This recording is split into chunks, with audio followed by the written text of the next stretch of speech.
Hello friends, welcome back to my channel.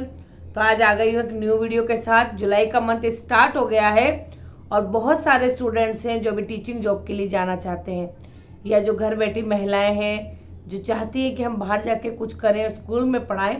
तो जुलाई का month उनके लिए बहुत ही ज़्यादा महत्वपूर्ण है, लेकिन उन्हें ये समझ में नहीं आ रहा कि वहाँ क्या करेंगे, कैसे पूछेंगे। तो आज इसी का मैं आपके लिए आंसर लेकर आई हूँ। तो टीचिंग जॉब में जाने के लिए आपसे कैसे क्वेश्चन पूछे जाएंगे, क्या पूछा जाएगा, आज हम इसी पे बात करेंगे।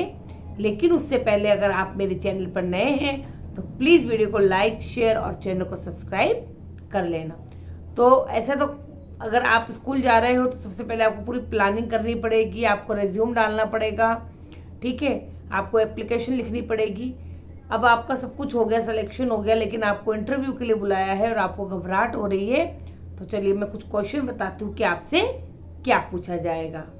ठीक है, फर्स्ट टॉपिक हो गया कि आपकी शैक्षणिक योग्यता और आपका एक्सपीरियंस, आपके एजुकेशन और एक्सपीरियंस के बारे में कुछ सवाल किए जाएंगे।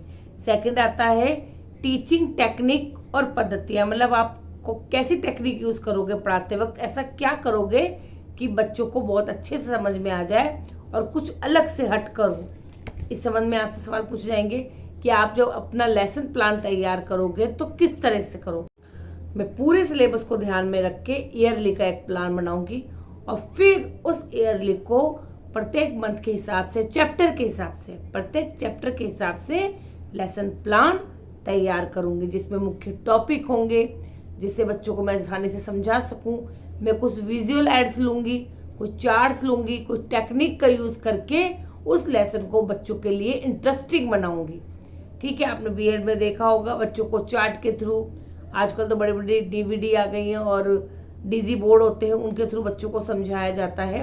तो आपको इन सब की जानकारी होनी चाहिए कि मैं कुछ ऐसे एड्स लेकर आऊँगी या मैं कुछ ऐसा प्रोजेक्ट बनाऊँगी ताकि बच्चों को इजी तरीके से समझ में आ जाए।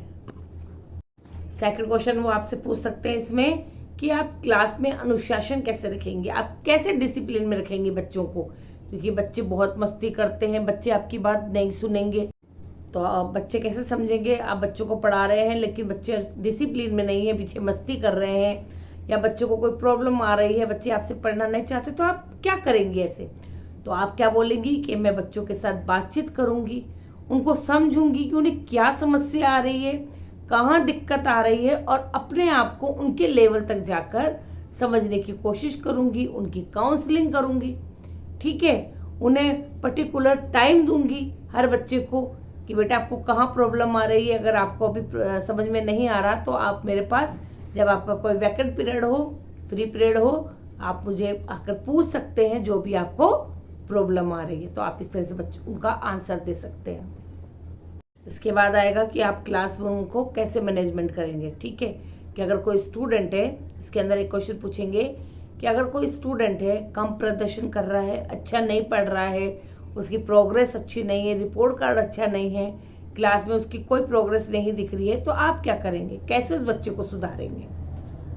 तो आप बोल सकते हैं कि मैं उस स्टूडेंट की जो प्रॉब्लम है उसको समझने की पूरी कोशिश करूंगी, उसके जो छोटे छोटे लक्ष्य हैं जिसको वो प्राप्त नहीं कर पा रहा है, उसको जैसे कुछ लर्न नहीं हो रहा है या कुछ उसको समझ में नहीं आ रहा है, या क्लास में उसको बैठने में या किसी दूसरे स्टूडेंट से कोई प्रॉब्लम आ रही है, उसको दूर करने की पूरी कोशिश करूंगी।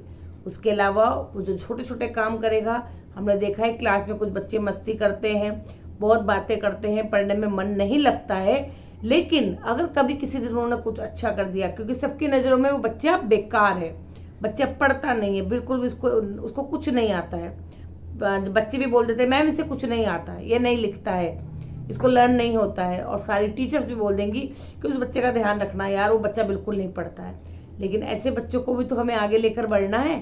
ठीक है, ये थोड़ा ना उन्हें क्लास में छोड़ देंगे। तो उन बच्चों को आप क्या करोगे कि उन बच्चों की समस्याओं को समझोगे, उसे प्रॉब्लम कहाँ आ रही है, क्या उसे लर्न क्यों नहीं हो पा रहा है, घर पे क्या उसे प्रॉपर टाइम नहीं मिल रहा है, पेरेंट्स से बात कर सकते हैं आप, उसे प्रॉपर टाइम नहीं मिल रहा है, या वो कहीं ट्यूशन पढ़ने जा रहा है तो वहाँ ढंग से लर्न नहीं कर पा रहा है, या घर पे उसको प्रॉपर स्पेस नहीं मिल रहा है, घर वाले ध्यान नहीं दे रहे, क्या प्रॉब्लम है, इसकी आप जानकारी ले सकते हैं। इसके अलावा अगर क्लास में उसने कभी कुछ थोड़ा सा भी काम अच्छा कर दिया तो उसे अब अप्रिशिएट करिए। ठीक है, लेकिन हाँ हाँ ठीक है आपने अच्छा किया, बैठ जाओ, अप्रिशिएट कीजिए, क्लैपिंग करवा दीजिए, सब बच्चों के सामने बताइए कि नहीं इसके अंदर देखो कितना अच्छा इंप्रूवमेंट आ रहा है, ये भी अच्छी पढ़ाई करने लग गया, ये इसकी राइटिंग अच्छी हो गई है, ये क्लास में ध्यान दे रहा है। तो इससे उस बच्चे के अंदर कॉन्फिडेंस आएगा और उसमें बहुत अच्छा और अच्छा करने की इच्छा पैदा होगी। तो इस तरह से आप इसका जवाब दे सकते हैं। इसके बाद बोला जाएगा, आपसे ये भी पूछ सकते हैं कि चलो ठीक है, बच्चे क्लास में आपने मैनेजमेंट भी कर लिए, आपने बच्चों को समझा भी दिया, हर चीज़ आपने यूज़ कर ली, हर टेक्निक से आप पढ़ा सकते हैं, लेकिन आप बच्चों को फीडबैक कैसे देंगे? आपको कैसे पता चलेगा कौन सा बच्चा कैसा है, किसका कैसा रिजल्ट रहा है, या कौन सा कितना अच्छा पढ़ रहा है, इसका आप कैसे फीडबैक देंगे, इसके ऊपर बताइए। तो आप क्या कर सकते हैं, आप जवाब देंगे कि मैं बच्चों के उनके प्रदर्शन पर, उनकी उस पर फीडबैक दूंगी, कि मैं उनको कोई क्विज दे दूंगी, ठीक है, कोई प्रोजेक्ट दे दूंगी, असाइनमेंट दे दूंगी, और सब बच्चों को, पूरी क्लास को जब एक जैसी चीज़ मिलेगी तब आपको पता लगेगा कौन सा बच्चा कहाँ स्टैंड कर रहा है। आपने कोई क्विज पूछा क्लास में, ठीक है, तो कौन सा बच्चा जल्दी जवाब दे रहा है, कौन सा बच्चे को टाइम लग रहा है, या किसी बच्चे को आ ही नहीं रहा है उसका आंसर। आप प्रोजेक्ट बनाने के लिए दीजिए। कुछ बच्चे होते हैं जो ग्रुप प्रोजेक्ट करते हैं, एक दूसरे आपस में पूछकर प्रोजेक्ट बना लेते हैं या असाइनमेंट कर लेते हैं। कुछ बच्चे हैं जो क्लास में ज़्यादा बात नहीं करते हैं, उनका असाइनमेंट या प्रोजेक्ट से नहीं हो पाता है। कुछ घर पे अपने पेरेंट्स की हेल्प ले लेते हैं, तो आपको पता लग जाएगा कि इसके घर पे बहुत ध्यान दिया जा रहा है, पेरेंट्स भी हेल्प कर रहे हैं। कोई बच्चा है जो बिल्कुल बात नहीं करता है, या उसको प्रोजेक्ट समझ में नहीं आ रहा है, ना असाइनमेंट बनाने आ रहा है उसको, ना उसको उसमें कोई इंटरेस्ट है। तो इस तरह से आप बच्चों को फीडबैक दे सकते हैं कि कौन सा बच्चा कहाँ पर स्टैंड कर रहा है। एक क्वेश्चन है जो बहुत ही इम्पोर्टेंट होता है, वो आपसे ये पूछते हैं कि आप इसी स्कूल को या इसी संस्था को आप क्यों ज्वाइन करना चाहते हैं, क्यों हमारे स्कूल में आके पढ़ाना चाहते हैं? आप तो पहले से पढ़ा रहे हैं, तो आपको वहाँ क्या दिक्कत है, आप यहाँ क्यों आना चाहते हैं? तो आप इसका क्या जवाब देंगे कि मैंने इस स्कूल या इस संस्था के बारे में बहुत कुछ सुना है, यहाँ पे मैंने अच्छी अच्छी बातें सुनी है कि बच्चों को नई टेक्निक से पढ़ाया जाता है, बच्चे भी बहुत अच्छा अपना प्रदर्शन करते हैं, बहुत अच्छा अपना रिजल्ट लाते हैं, स्कूल बहुत ही अच्छा है। मैं भी इसका हिस्सा बनकर, इस संस्था का हिस्सा बनकर अपने अनुभव को और अपने ज्ञान को आगे बढ़ाना चाहती हूँ, इसलिए मैं इस अपॉर्चुनिटी को प्राप्त करना चाहती हूँ और मैं भी अपने अंदर के ज्ञान को बढ़ा सकूँ। आपने देखा होगा अगर छोटा स्कूल होगा तो हमारा जो दिमाग का दायरा है, हमारा जो ज्ञान है वहीं सिमट कर रह जाएगा, लेकिन थोड़े बड़े स्कूल में आप जाएंगे, आप बाहर निकलेंगे तो आपकी जो समझ है, आपका जो ज्ञान है वो थोड़ा सा बड़ा हो जाएगा। आप नए लोगों से मिलोगे, नई नई चीज़ें, नई नई टेक्निक आपको जानने को मिलेगी। तो इस तरह से आप उसका आंसर दे सकते हैं। इसके बाद एक क्वेश्चन आता है कि एक सफल टीचर में क्या गुण होने चाहिए, कैसा होना चाहिए एक टीचर, उसके बारे में बताइए। तो आप बता सकते हैं कि जो एक सफल टीचर होता है उसके अंदर सबसे ज़्यादा धैर्य होना चाहिए, पेशेंस होना चाहिए, समझ होनी चाहिए, कुछ नया करने की, बच्चों को नया कुछ करने की प्रेरणा देने की क्षमता होनी चाहिए और बच्चों को समझने की भी उनमें परख होनी चाहिए। ठीक है, ऐसे गुण होने चाहिए, तभी वो टीचर बच्चों को भी पढ़ा सकता है, बच्चों को अच्छे से समझ सकता है। इसके अलावा वो विकास कर सकता है, बच्चों को नई नई सीखने की इच्छा जो होती है वो प्रबल कर सकता है। अगर हम थोड़ा सा चैप्टर पढ़ाकर बच्चों से अच्छा कर लो और बैठ गए, लेकिन हम उसी चैप्टर को बच्चों को इंटरेस्ट से पढ़ाएंगे, कुछ एग्जाम्पल देंगे, अपने करंट एग्जाम्पल देंगे, तो बच्चे बहुत अच्छा सीखेंगे और बच्चों को इंटरेस्ट भी आएगा कि वो मैम या वो सर हमें बहुत अच्छे से पढ़ाते हैं। आप विजुअल या कुछ भी प्रोजेक्ट का यूज़ करके बच्चों को समझा सकते हैं। तो चैप्टर ऐसे समझाएंगे ना तो बच्चा बहुत इंटरेस्ट से पढ़ेगा और आपकी बात को समझ भी सकता है। तो अगर ऐसे टीचर कर रहा है तो उस टीचर, आपने आजकल देखा होगा कि बहुत सारी वीडियो ऐसी आती हैं कि बच्चों को ब्लैक बोर्ड के ऊपर पिक्चर बनाई होती है, या बच्चों को ना बच्चों के ऊपर ही चार्ट लगा दिए जाते हैं छोटे छोटे कि बच्चा इन है, आउट है, अपोजिट सीख रहा है, इस तरह से बच्चा। ठीक है, तो कुछ नया करेंगे बच्चे के साथ तो बच्चा भी बहुत जल्दी समझ सकेगा। तो टीचर में ये सब गुण होने चाहिए।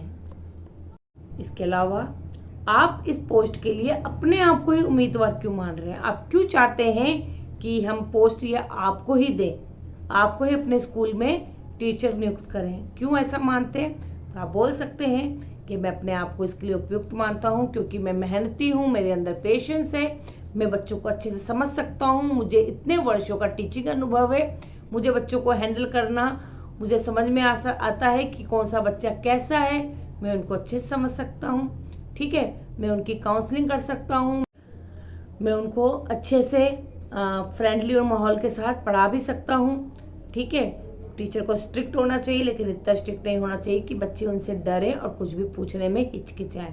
थोड़ा फ्रेंडली माहौल भी होना चाहिए। तो मैं उस तरह से ही हूँ और बच्चों को बिल्कुल बच्चों की तरह ही पढ़ाऊँगा। ये नहीं कि अगर हम पढ़े लिखे हैं, हम बड़े हैं, तो हम क्या उम्मीद करते हैं कि बच्चे भी जल्दी से समझ जाए। तो ऐसा नहीं होता। हमें बच्चों के जो उनका ब्रेन है, उनका जो दिमाग है, उसके अकॉर्डिंग ही हमको बच्चों को पढ़ाना पड़ता है। तो मैं पूरा बच्चों को उसी समझ से, उसी लगन से पढ़ाऊँगा ताकि बच्चे समझ सके। इसलिए मैं चाहता हूँ कि या चाहती हूँ मैं इस पोस्ट के लिए बिल्कुल उपयुक्त हूँ, तो ये पोस्ट मुझे ही दी जानी चाहिए। कि आप इस स्कूल के लिए, इस स्कूल के विकास के लिए क्या क्या करेंगे। तो मैं नए नए टेक्निक लाऊंगा, नए नए प्रोजेक्ट बनाऊंगा ताकि इस स्कूल का नाम आगे रोशन हो सके। और अगर आपको कुछ और भी आता हो स्कूल के, अगर अदर एक्टिविटीज़ है, मैं वो भी करवाऊंगा। आपकी कोई हॉबीज़ है तो आप हॉबीज़ भी बता सकते हैं कि मुझे इस चीज़ की हॉबीज़ है, या मुझे गेम की है, या मुझे किसी और एक्टिविटीज़ में बच्चों को मैं इस तरह से करा सकता हूँ, कंप्यूटर करा सकता हूँ। तो जो भी आपको पता हो वो आपको इस तरह से अपने स्कूल के बारे में बता सकते हैं। नए नए टेक्निक का यूज़ करूँगा। बच्चों की जो समस्याएं हैं उनको सॉल्व करने की पूरी कोशिश करूँगी कि बच्चों को कहाँ समस्या आ रही है, कौन से सब्जेक्ट में आ रही है, या पढ़ने में या लिखने में कोई प्रॉब्लम हो, उनको दूर करने की पूरी कोशिश करूँगा। नई टेक्नोलॉजी का यूज़ करूँगा, टीचिंग मेथड में सुधार करके और बच्चों को नई नई चीज़ें सीखने में उसको इंटरेस्टिंग बनाऊँगी। इसके अलावा पेरेंट्स से संपर्क करेंगे। अगर बच्चे को कोई प्रॉब्लम आ रही है तो पेरेंट्स से बातचीत करेंगे कि आपका बच्चे को यहाँ प्रॉब्लम आ रही है और उसे दूर करने की कोशिश करेंगे। कंटिन्यू लर्निंग, अगर मेरे को भी कुछ भी प्रॉब्लम है तो मैं भी पूरी लर्न करने की कोशिश करूँगा, उस चीज़ को समझने की कोशिश करूँगा कि मुझे कहाँ कमी है, मेरे में कहाँ से मुझसे कहाँ गलती हो रही है, मैं बच्चों को समझ नहीं पा रहा हूँ या बच्चे मुझे समझ नहीं पा रहे, तो ऐसा क्यों हो रहा है, इन सब में मैं सुधार करने की पूरी कोशिश करूँगा। तो ये कुछ क्वेश्चन है, अगर आप इंटरव्यू देने चाहते हैं तो आपसे इंटरव्यू लिया जाएगा। ये तो है नहीं कि 5-7 मिनट का इंटरव्यू होता है। अगर आप फर्स्ट क्वेश्चन में थोड़ा हिचकिचा जाएंगे या कॉन्फिडेंस नहीं होगा आपके अंदर, आप बोलने में थोड़ा घबराएंगे, तो आपको 10 मिनट से ज़्यादा टाइम नहीं दिया जाएगा, क्योंकि बहुत सारे इंटरव्यू के लिए लाइन लग रही थी। लेकिन आप अच्छे से कॉन्फिडेंस से जवाब देंगे तो कम से कम हाफ आवर तक आपका इंटरव्यू चलेगा। कहीं कहीं पर रिटर्न पेपर भी होता है। आपने जिस सब्जेक्ट के लिए अप्लाई किया है उससे मिलता जुलता, उस सब्जेक्ट से रिलेटिव आपसे पेपर लिया जाएगा कि आपको कितना आता है। तो जब भी इंटरव्यू देने जाए पूरी तैयारी करके जाएं और अच्छा करें, कॉन्फिडेंस से करें, जो भी करें घबराएं नहीं बिल्कुल भी, और ना ही अपने अंदर कुछ भी हिचकिचाहट लाएं। तो आई होप आपको थोड़ी बहुत हेल्प मिल जाएगी मेरी इस वीडियो से कि कैसे क्वेश्चन पूछे जाते हैं, क्या पूछा जाता है। वीडियो अच्छी लगे तो प्लीज़ वीडियो को लाइक, शेयर और चैनल को सब्सक्राइब जरूर कर लेना। Okay then, thank you, bye.